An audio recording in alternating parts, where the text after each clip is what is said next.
everyone, welcome to my channel Ashwin's Astrology. On 8th of April 2024, we have total solar eclipse. This total solar eclipse is happening on Falgun Amavasya. In South India, we follow Amanta Paddhati, so it's Falgun Amavasya. And in North India, they follow Purnimanta Paddhati, and that's why it's Chaitra Amavasya for northern part of India. So this total solar eclipse will be happening in Revati Nakshatra, Meen Rashi, which is Jupiter's Rashi. And currently Jupiter is placed in Mesh Rashi, its friendly sign. This total solar eclipse is visible to North America, north of South America, and west of Europe. Even though this eclipse is not visible to India, as I mentioned in my previous penumbral lunar eclipse video, intensity would be high only in the places where eclipse is visible and would be low, that is effects would be there but in a very low intensity where the eclipse is not visible. So as per this, even though this eclipse is not visible in India, we also will experience some amounts of effect of this eclipse, and the effects would be more or very high in the countries like Canada, Mexico, and United States of America. In United States of America, this eclipse would be visible for 1 hour 7 minutes 58 seconds, making it one of the longest solar eclipse till the time. As per Vedic astrology, this total solar eclipse, which is occurring in Revati Nakshatra, Meen Rashi, is a Rahu Grasta Surya Grahana. So Rahu is conjuncting, or Rahu is swallowing Sun here, and on a new moon day, and that's why this is called as Rahu Grasta Surya Grahana. So anyone born in Mercury nakshatras, that is Ashlesha, Jeshta, and Revati, will have or will experience the major amount of effects in it. Now let's move on to predictions part. Firstly, let's focus on mundane perspective. And so if we cast a kundli at the time of eclipse, this is how it looks like. At the time of eclipse, it is Simha Lagna, and eclipse will happen in Pisces sign, and Pisces sign is the 8th house from the Simha Lagna. So 8th house generally considered as a evil house, and eclipse happening in 8th house is definitely not a good sign. This time, even Venus is also present in the sign of eclipse, that is Pisces, which is its exaltation sign. Mars Saturn is in a preceding sign, and Jupiter with retrograde Mercury is in a succeeding sign. So all the planets are present in three signs, which forms a kind of Shula Yoga. So this cannot be a mere coincidence that it is happening during the eclipse itself, because all the planets which are very near or are in the sign of eclipse itself, where its eclipse is happening. So this can definitely cannot be a mere coincidence. So this kind of situations occur only when there seems to witness a major shift across the world, or some major event is about to happen in the world.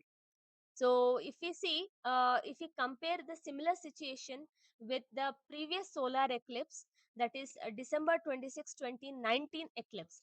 At that time also, all the planets were in three signs itself. So at that time, as you can see on the screen, Saturn, Jupiter, Sun, Moon, Mercury, and Ketu were in Sagittarius, and Mars was in a preceding sign, it's in own sign, and Venus was in the succeeding sign, a friendly sign for Venus. So at that time as well, we all the planets were in three signs, and this time also the planets are in three signs. So this definitely cannot happen as a coincidence in a that too during the eclipse time only. So definitely we can expect some major event across the world. And just to remind, this year 2024, 64 countries have general elections. That is almost 40 to 45% of the population of this world will be choosing the right government to rule them, right government to rule them, or right monarchy to govern them. So this definitely will have a major influence of how the world functions as well, from the politics perspective, from the governance perspective, and on all the existing rules and regulations. So there can be a major shift in how certain rules and regulations were followed till now may not continue the same in future as well. So there will be a lot of policy and procedural changes as well, because currently Saturn is in Purva Bhadrapad Nakshatra, which is Jupiter's nakshatra, and Jupiter is in Venus nakshatra, and Venus is in Shani's nakshatra. So there is a kind of a parivartana from nakshatra point of view between Jupiter, Venus, and Saturn. And that's why this eclipse might trigger some unpleasant events also, and also might trigger some kind of events which will bring a greater change to the world. But whenever a greater change happens to the world, it will not happen smoothly. So last time as well, in December 26, 2019, after the eclipse happened, we witnessed COVID-19, and that brought a major shift across the world, and it literally changed the way world functioned as well. We did not have much online mode of functioning, which became a norm during this time. So we can expect similar kind of major transformation across the world, and that can be brought only by these kind of eclipses, because when all the planets accumulate in a rashi or adjacent to a rashi, they give complete support to that rashi. That is, they give the complete energy to that rashi and will make that event happen. So in your individual horoscopes also, if you are seeing more than 3 or 4 planets accumulating in a same sign and having all the planets adjacent to it, then that bhava where it falls from your lagna, and the significations of that house will be major in your life. If it is happening in ninth house, then you are more fortunate, you will have a higher amount of learning, and you will have a very good association with your family relatives, especially with your father. So like this we can detail out the prediction. Coming back to mundane set of predictions, this eclipse is in 8th house from Lagna and in 12th house in Kalpush Kundli. From both the angles, 8th house and 12th house represents evil significations. 8th house is for destruction and irreparable damage, 12th house is for loss and death.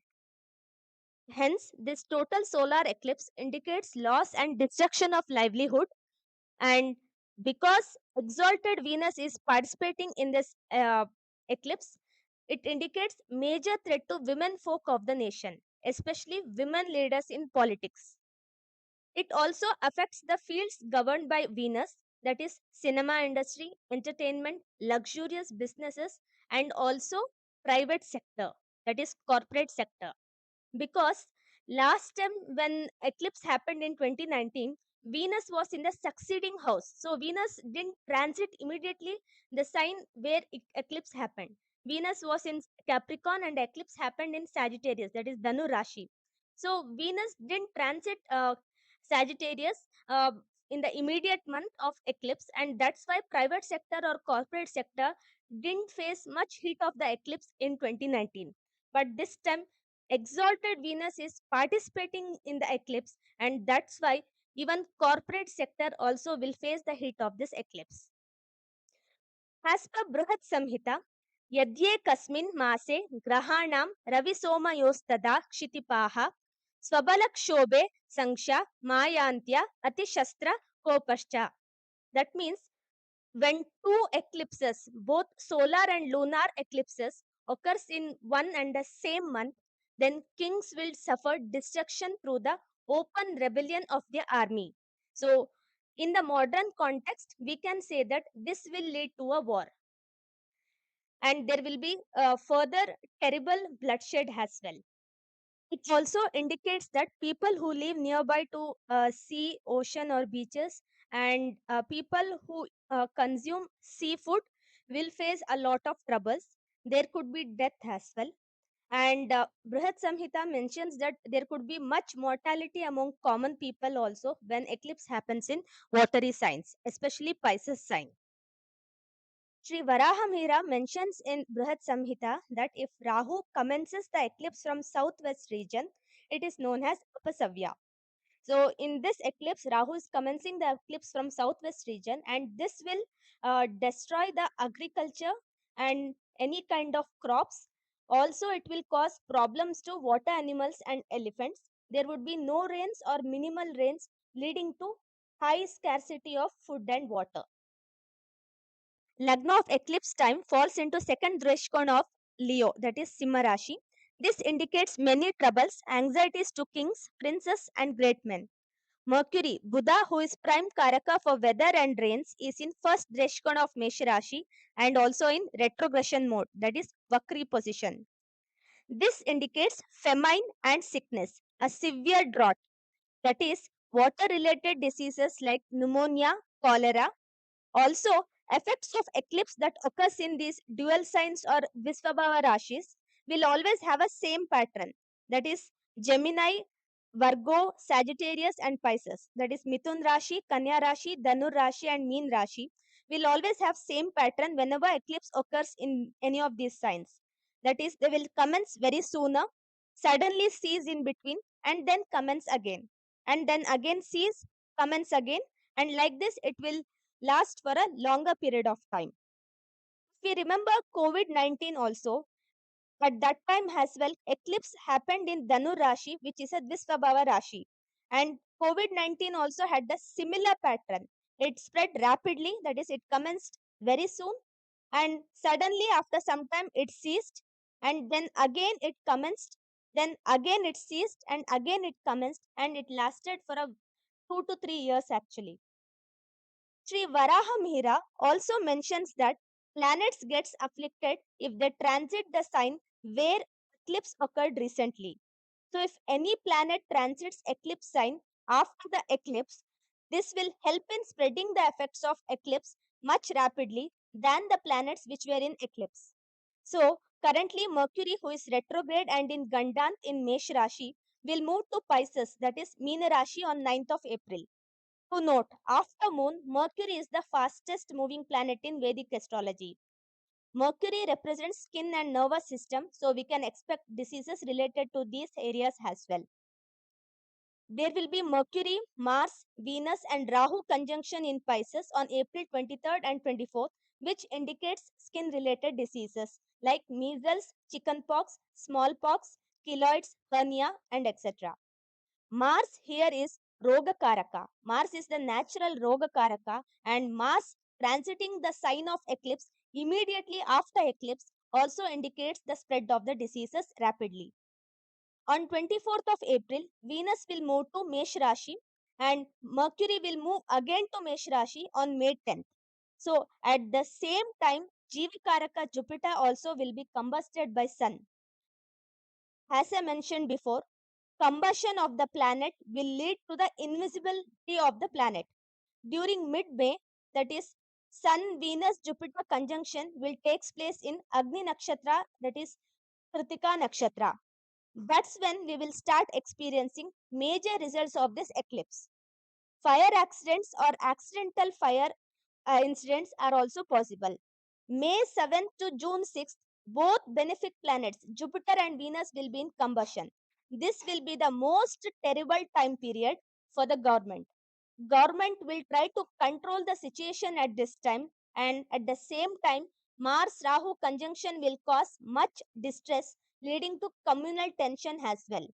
But if no strict action taken, things may go out of hand. As 12th house is natural house of death and hospitals, and also 12th house is Karaka for foreign journeys as well.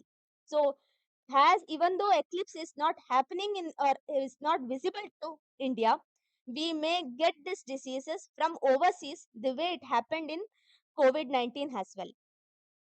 Revati Nakshatra indicates northeast direction in Kurma Chakra. So, Indo-China border tensions or China-Taiwan border tensions also may take place. There might be a possibility of war also during this time. Revati Nakshatra indicates Madhya Desha, that is Central Punjab, Kashmir Valley, and Himachal Pradesh region. Even regions like southwest of Maharashtra, Goa Konkan region, Karnataka also will be affected. Jupiter transit in next three nakshatras, that is Kritika, Rohini, and Mrigashira. Kritika is a Agni nakshatra, Mrigashira is Parvati's nakshatra, and Rohini is a Beta nakshatra compared to these three.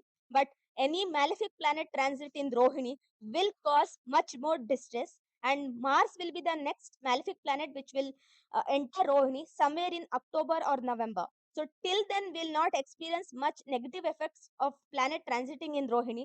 But when Jupiter transits to Kritika Nakshatra, it will indicate mostly negative effects. So Jupiter transition in Kritika is not good, and also software industry will suffer like never before. There would be mass layoffs across big firms in the industry. Supply chain and transportation may also experience the brunt of eclipse. Only sector that will be in better condition in stock markets or flourish will be of Saturn, because Saturn is not having any connection to the eclipse, either neither through transit nor through any aspect or in any kind of way. So steel, mines, aluminium or any metals will have good time. Jupiter will be in Taurus from 1st of May, which is sign of Venus, that is Lord of Wealth and a natural Dhanastan. Even though Jupiter also gets affected by the combustion of Sun for some time, Jupiter is the natural benefic planet and also natural Jiva Karaka. And Jupiter in Taurus indicates investment banks. Jupiter in Taurus or Libra, because it is Venus sign, will always indicate investment banks, because Venus signs are dhanasthanas and Taurus is a natural dhanasthana, that is accumulation of money. So big investment banks of private sector initially will face the brunt of this eclipse, that is till mid June, that is when Jupiter and Venus both are in combustion, and then will recover and flourish till the end of September of the same year. Again, when Jupiter turns retrograde in first week of October, we start seeing markets going down and affecting the US economy once again. That's when again the diseases might spread much more rapidly, causing major deaths as well. Gold, silver, and all precious metal rates will be at all-time high till September, and gold may breach 70,000 per 10 grams, and silver may reach up to 90,000 per kg. So these are some of the major mundane predictions from this total solar eclipse. Best remedy for this is to pray to Dakshinamurti, Bhagwan Shiva and Vishnu, because Pisces sign represents the feet of Bhagwan Shiva and Vishnu. So it is best to surrender to Bhagwan and seek his protection. Dakshinamurti is very important because the sign lord, that is eclipse sign lord, is Jupiter, and Jupiter Adidevata is Dakshinamurti. So these are the some of the major mundane predictions. In the next video, I'll take up the individual moon sign predictions.